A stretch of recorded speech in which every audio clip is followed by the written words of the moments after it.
24장 여호수아가 이스라엘의 모든 지파를 세겜에 모이게 하고 장로와 지도자와 재판관과 관리들을 불렀다. 그들이 하나님 앞에 나오자 여호수아가 온 백성에게 말했다. 하나님, 이스라엘의 하나님께서 이같이 말씀하십니다. 먼 옛날에 너희 조상 곧 데라와 그의 아들 아브라함과 나홀은 유프라테스강 동쪽에 살면서 다른 신들을 예배했다. 그러나 내가 너희 조상 아브라함을 강 건너편에서 이끌어내어 그를 가나안 땅 전역을 누비게 했고 그의 후손이 많아지게 했다. 내가 그에게 이삭을 주었고 또 이삭에게는 야곱과 에서를 주었다. 에서는 내가 세일 산지에 살게 했으나 야곱과 그의 아들들은 이집트로 가게 했다. 나는 모세와 아론을 보내어 여러 재앙으로 이집트를 쳐서 너희를 거기서 인도해냈다. 너희 조상을 이집트에서 이끌어낸 것이다. 너희는 바다에 이르렀고 이집트 사람들은 전처와 기병을 거느리고 홍해 물가까지 맹렬히 추격해왔다. 그때 너희 조상은 나 하나님께 도와달라고 부르짖었다. 나는 너희와 이집트 사람들 사이에 구름을 두었고 바닷물을 그들에게 풀어놓아 그들을 삼켜버렸다. 너희는 내가 이집트에 행한 모든 일을 너희 눈으로 직접 보았다. 그 후에 너희는 오랫동안 광야에서 지냈다. 내가 너희를 요단강 동쪽에 사는 아모리 사람의 땅으로 인도하자 그들이 너희와 싸웠다. 그러나 내가 너희를 위해 싸웠고 너희는 그들의 땅을 차지했다. 내가 너희를 위해 그들을 멸망시켰다. 그때 십볼의 아들 발락이 나타났다. 그는 모압 왕이었는데 그는 이스라엘과 싸울 작정으로 부올의 아들 발람을 불러다가 너희를 저주하게 하려고 했다. 그러나 나는 발람의 말에 귀를 기울이지 않았고 오히려 그는 몇 번씩이나 너희를 축복했다.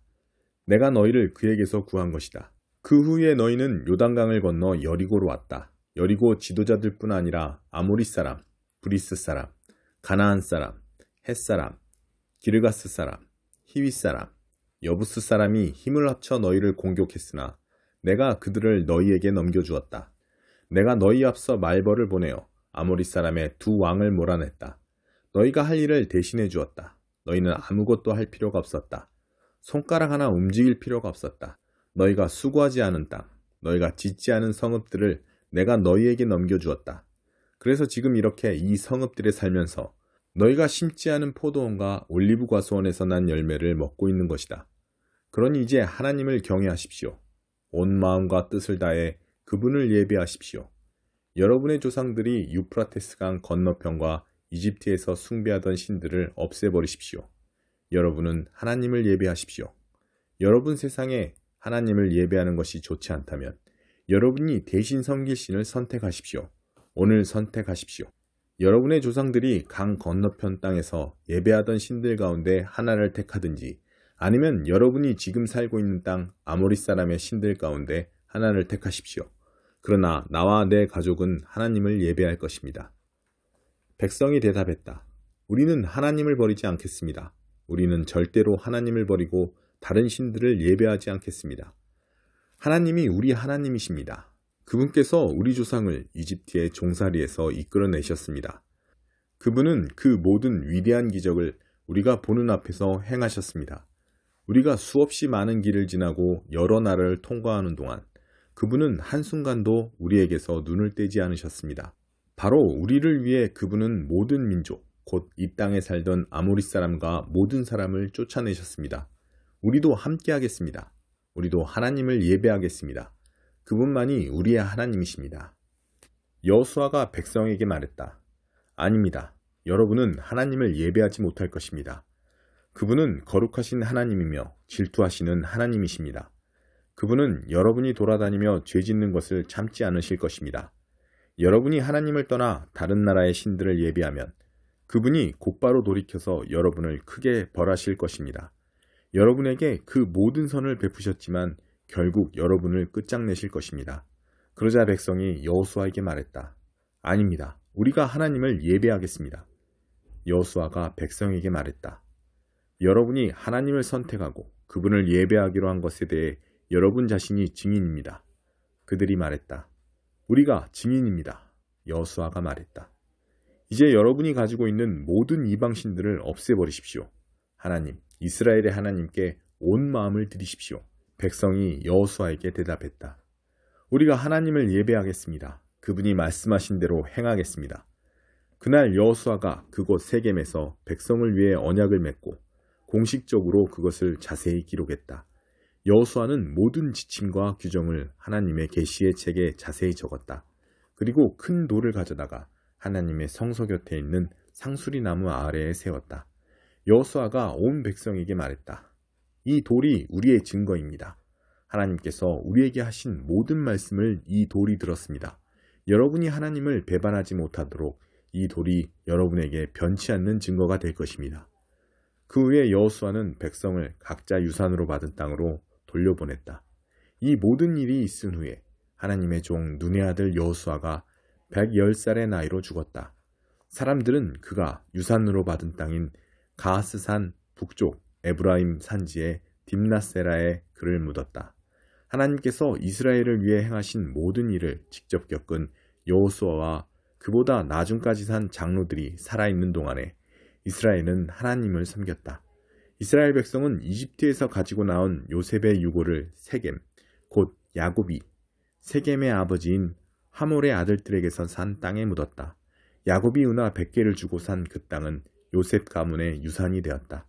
아론의 아들 엘르아살도 죽었다. 사람들은 그를 그의 아들 비느하스가 유산으로 받은 에브라임 산지의 기브아에 묻었다. 4장. 숨길 것이 없다.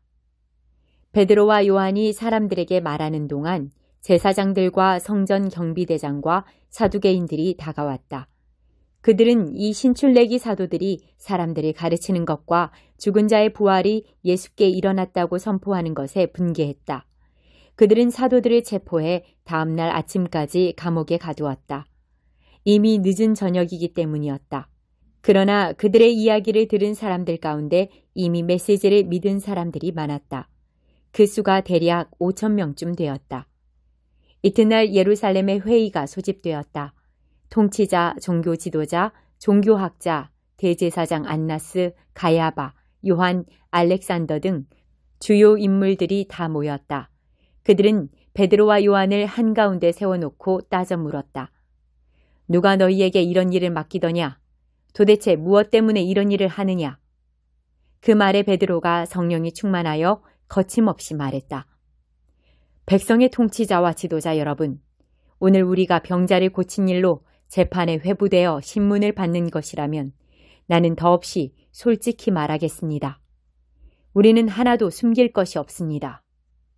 여러분이 십자가에서 죽였으나 하나님께서 죽은 자들 가운데서 다시 살리신 나사렛 예수 그리스도, 그분의 이름으로 이 사람이 건강하고 온전한 모습으로 여러분 앞에 서 있습니다.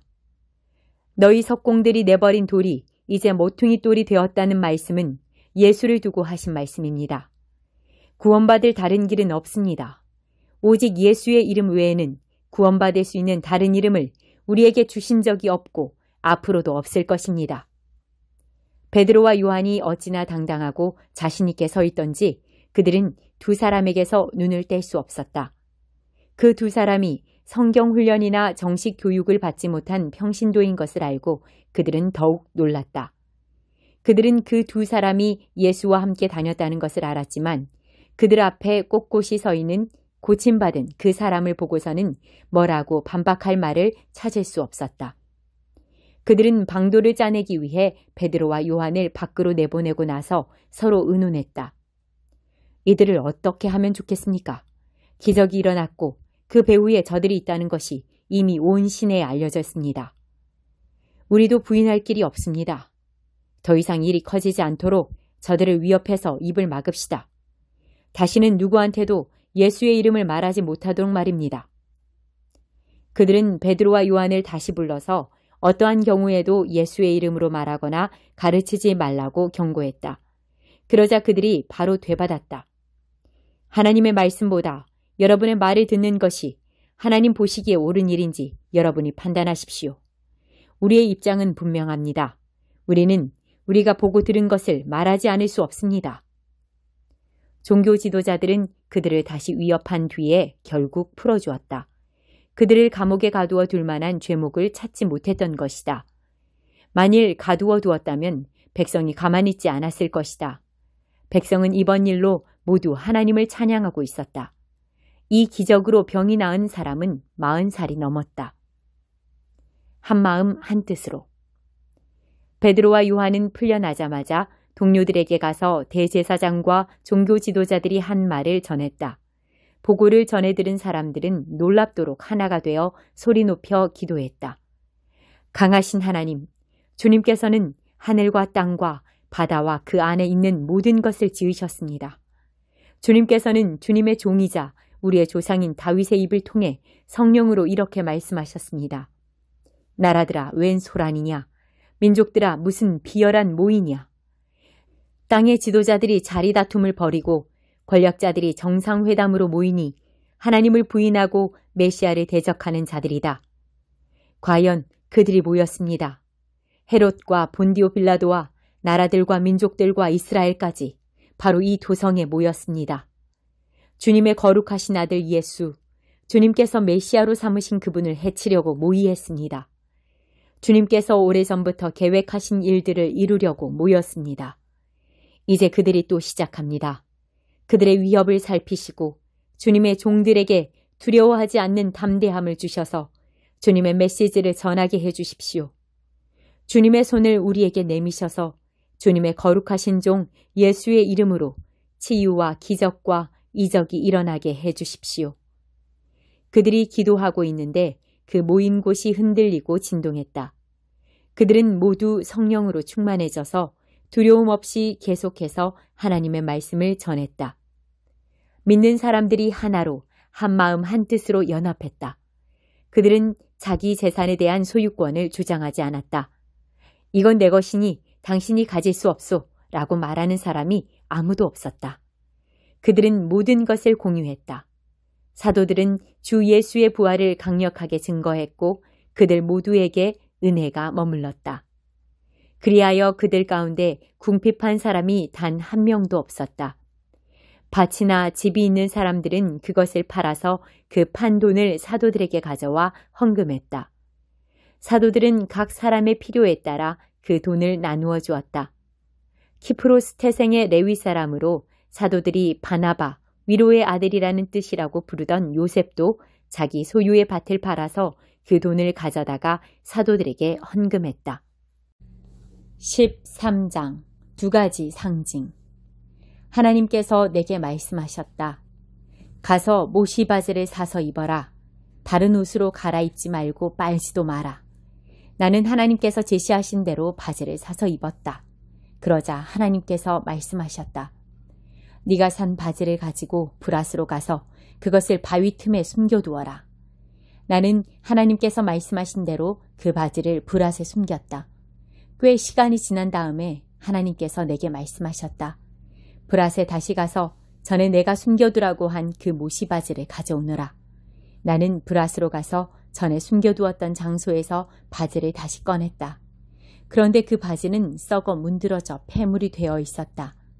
하나님께서 설명해 주셨다. 내가 바로 이렇게 유다의 교만과 예루살렘의 큰 교만을 없앨 것이다. 나의 말을 듣지 않고 제멋대로 살면서 온갖 우상들을 섬기고 예배하는 저 사악한 군상들을 모조리 멸할 것이다. 그들이 그 낡은 바지만큼 썩었다는 사실이 드러날 것이다. 바지가 사람의 몸을 보호해 주듯이 나는 지금껏 온 이스라엘의 가문을 보호하고 돌보아 주었다. 하나님의 보고다. 그들이 나의 백성이라는 것, 내가 온 세상에 내보이며 자랑할 내 백성이라는 사실을 모든 사람들에게 보이기 위해서였다. 그러나 그들은 내 말을 한마디도 따르지 않았다. 그들에게 이렇게 전하여라. 하나님, 이스라엘의 하나님께서 친히 주시는 메시지다. 무릇 포도주병은 포도주로 가득해야 한다. 그러면 그들이 말할 것이다. 물론이요, 우리도 알고 있소. 포도주 병은 포도주로 가득해야 하오. 그러면 너는 이렇게 대답하여라. 하나님께서 이렇게 말씀하신다. 잘 보아라. 나는 이 나라에 사는 모든 자를 다윗 보좌에 앉아 다스리는 왕과 제사장과 예언자와 예루살렘 주민 모두를 포도주로 가득 채워 취하게 만들 것이다. 그런 다음에 그들 곧 포도주로 가득한 병들을 박살낼 것이다. 오래된 것이든 새 것이든 가리지 않을 것이다. 그 무엇도 나를 막지 못할 것이다. 눈꽃만큼의 동정이나 자비나 긍휼도 베풀지 않을 것이다. 그 술 취한 병들 최후의 하나까지 모조리 박살날 것이다. 그때 내가 말했다. 들어라. 귀 기울여 들어라. 너희 길을 고집하지 마라. 이는 다름 아니라 하나님의 메시지다. 하나님 앞에서 너희 삶이 빛나게 하여라. 그렇지 않으면 그분이 빛들을 모두 꺼버리실 것이다.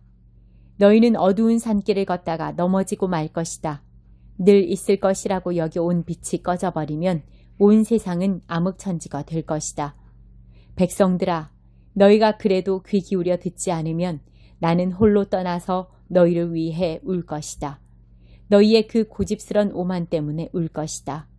비통한 눈물이, 쓰라린 눈물이 내 눈에서 강물처럼 흘러내릴 것이다. 하나님의 양들이 결국 포로가 되고 말 것이기 때문이다. 왕과 왕후에게 이렇게 전하여라. 너희 높은 자리에서 내려오너라.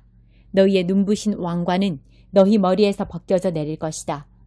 네겝의 마을들이 포위될 것이며 모두가 붙잡혀 갈 것이다. 유다 전체가 포로로 끌려가고 온 나라가 망각 속으로 끌려 들어갈 것이다. 예루살렘아, 보아라. 북쪽에서 적들이 쳐들어오고 있다. 너의 백성들, 내가 애지중지하던 양떼들 어찌 될 것인가? 내가 지금껏 우러러보고 아첨 떨던 자들이 너를 깔볼 때 너의 기분이 어떨 것 같으냐? 너는 생각지도 못했을 것이다. 깜짝 놀랄 것이다. 해산하는 여인과 같은 고통을 느낄 것이다. 너는 아니 어떻게 된 거지? 왜 내가 이런 일을 당해야 하지? 하겠지만 대답은 간단하다. 내 죄, 너의 엄청난 죄 때문이다. 내 죄가 너의 삶을 위험에 빠뜨렸고 내 죄가 너를 고통 가운데 몸부림치게 만든 것이다. 아프리카인이 피부색을 바꿀 수 있겠느냐? 표범이 얼룩무늬를 없앨 수 있겠느냐? 이토록 오랫동안 악에 물든 네가 과연 선을 행할 수 있겠느냐? 내가 이 백성을 바람에 날리는 나뭇잎처럼 불어서 날려버릴 것이다. 이 일이 곧 네게 닥치리라. 내가 이 일을 정확히 시행하리라. 하나님의 보고다. 이는 내가 나를 잊고 바알이라는 터무니없는 거짓신을 따랐기 때문이다. 그렇다. 내가 너의 옷을 찢어 발기고 온 세상이 보는 앞에서 너의 치부를 드러내어 수치를 당하게 할 것이다. 이 신 저 신을 찾아다니던 너의 강박증, 이 남신 저 여신과 놀아나던 너의 더러움이 폭로될 것이다. 어제는 언덕의 이 신, 오늘은 들판의 저 신, 너는 날마다 다른 신들과 놀아나고 있다. 오 예루살렘아, 이 얼마나 역겨운 삶이냐. 너는 아무 가망이 없다. 27장 유다의 자살. 동틀 무렵 모든 대제사장과 종교 지도자들이 모여서 예수를 죽일 모의를 마무리 지었다. 그들은 예수를 결박해서 총독 빌라도에게 끌고 갔다.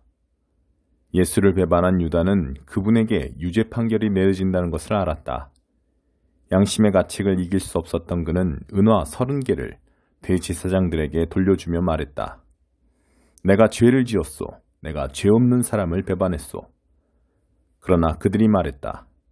우리가 알 바 아니다. 그것은 너의 문제다. 유다는 은화를 성전 안에 던지고 떠났다. 그는 밖으로 나가서 목을 메어 죽었다. 대제사장들이 은화를 집어들었으나 그것을 어떻게 처리해야 할지 막막했다. 살인의 대가로 받은 이 돈을 성전에 헌금으로 바치는 것은 옳지 않소. 그들은 그 돈으로 토기장이의 밭을 사서 노숙자의 묘지로 쓰기로 결정했다. 그래서 그 밭에 살인의 밭이라는 이름이 붙었고 지금까지도 그렇게 불리고 있다. 그리하여 예레미야의 말이 현실이 되었다. 그들이 은화 30개, 이스라엘 자손이 값을 매긴 이의 몸값을 받아서 그것으로 토기장이의 밭을 샀다. 그들은 자신들도 모르게 하나님의 지시에 정확히 따랐던 것이다. 빌라도에게 사형 선고를 받으시다. 예수께서 총독 앞에 서자 총독이 물었다. 내가 유대인의 왕이냐? 예수께서 말씀하셨다. 내가 그렇게 말하면 그렇다. 그러나 대제사장과 종교 지도자들이 맹렬하게 고발을 퍼부을 때 예수께서는 아무 말씀도 없으셨다. 빌라도가 예수께 물었다. 저 긴 고발 목록이 들리느냐? 뭐라고 말해야 하지 않겠느냐? 예수께서는 침묵을 지킬 뿐 그 입으로 한마디 말도 하지 않으셨다. 그것은 총독에게 아주 깊은 인상을 남겼다. 명절 중에는 무리가 지명하는 죄수 하나를 총독이 사면해주는 오랜 관례가 있었다. 때마침 예수, 바라바라하는 악명 높은 죄수가 감옥에 수감되어 있었다. 빌라도가 무리 앞에서 말했다. 여러분은 내가 어떤 죄수를 놓아주기를 원하오? 예수 바라바요? 아니면 그리스도라 하는 예수요? 빌라도는 그들이 예수를 자기에게 넘긴 것이 순전히 악의에서 비롯된 일임을 알고 있었다. 재판이 아직 진행 중일 때 빌라도의 아내가 말을 전해왔다. 이 고귀한 사람을 재판하는 일에 상관하지 마세요. 내가 그 사람 꿈으로 밤새 뒤숭숭했습니다. 한편 대제사장과 종교 지도자들은 무리를 부추겨 바라바의 사면과 예수의 처형을 요구하도록 했다. 총독이 물었다. 여러분은 내가 두 사람 가운데 누구를 놓아주기를 원하오? 그들이 말했다. 바라바요. 그럼 그리스도라 하는 예수는 내가 어떻게 하면 되겠소? 그들이 일제히 소리쳤다. 십자가에 못 박으시오. 그가 따졌다. 무슨 제목 때문이오? 그러나 그들은 더 크게 소리쳤다. 십자가에 못 박으시오. 빌라도는 아무 성과도 없이 자칫 폭동이 나려는 것을 보고 대야에 물을 가져다가 무리가 다 보는 앞에서 손을 씻으며 말했다. 나는 이 사람의 죽음에 대한 책임에서 손을 떼겠소. 지금부터는 여러분 소관이요. 여러분이 재판관이고 배심원이요. 무리가 대답했다. 우리가 책임지겠소. 우리 자손들이 책임지겠소. 빌라도는 바라바를 사면해 주었다. 그러나 예수는 채찍질한 뒤에 십자가에 못 박도록 넘겨주었다. 십자가에 못 박히시다. 총독수하의 병사들이 예수를 총독관저로 데리고 들어가서 부대 전체를 모아놓고 히덕거렸다. 그들은 예수의 옷을 벗기고 빨간색 긴 겉옷을 입혔다. 그리고 가시나무로 엮은 왕관을 그분 머리에 씌웠다. 그들은 그분의 권위를 인정한답시고 오른손에 홀처럼 막대기를 쥐어주었다. 그리고는 그분 앞에 무릎을 꿇고서 예를 갖추는 신용을 하며 조롱했다. 유대인의 왕 만세! 그들이 말했다. 만세! 또 그들은 예수께 침을 뱉고 막대기로 그분의 머리를 때렸다. 실컷 즐기고 나서 그들은 겉옷을 벗기고 다시 그분의 옷을 입혔다. 그런 다음 십자가에 못 박으려고 끌고 나갔다. 가는 길에 그들은 시몬이라는 구레네 사람을 만나 그에게 예수의 십자가를 지게 했다. 해골 언덕이라 하는 골고다에 이르자 그들은 포도주와 몰약을 섞어서 만든 가벼운 진통제를 예수께 주었다. 그러나 예수께서 맛보시고는 마시려 하지 않으셨다. 병사들은 예수를 십자가에 못 박고서 그분이 죽기를 기다리는 동안 그분의 옷가지를 나눠 가지려고 주사위를 던지며 시간을 보냈다.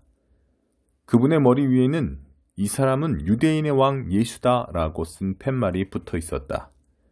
예수와 함께 죄수 두 사람도 십자가에 달렸는데 하나는 그분 오른편에 다른 하나는 왼쪽에 달렸다.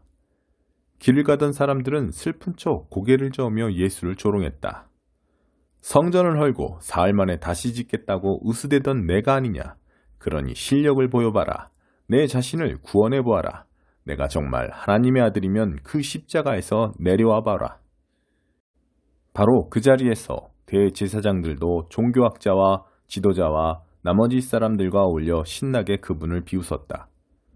그가 다른 사람은 구원하더니 자기는 구원하지 못하는군. 이스라엘의 왕이라고? 그럼 그 십자가에서 내려와 보시지. 그러면 우리가 다 믿을 텐데. 하나님을 철석같이 믿더니만 어디 하나님이 이제 자기 아들을 구해주시나 보자. 그야 하나님이 원하셔야 되겠지만 이제는 자칭 하나님의 아들이 아니었나.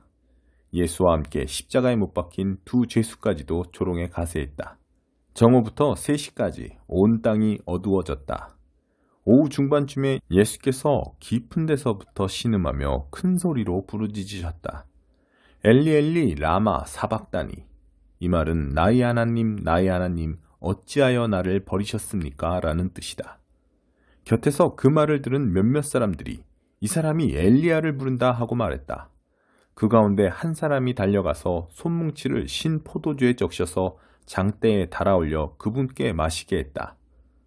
다른 사람들은 그렇게 서두를 것 없다. 엘리야가 와서 그를 구해주나 보자 하고 놀려댔다.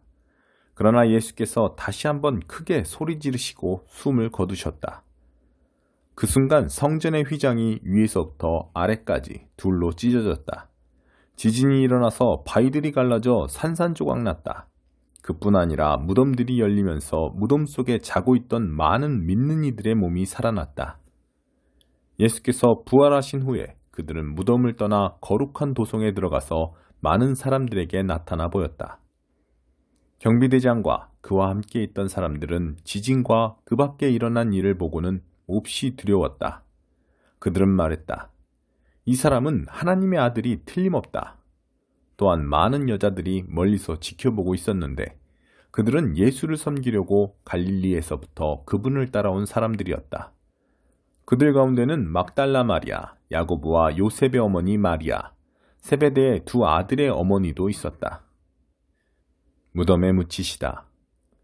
그날 오후 늦게 예수의 제자인 아리마대 출신의 한 부자가 왔다. 그의 이름은 요셉이었다. 그는 빌라도에게 가서 예수의 시신을 거두게 해달라고 청했다.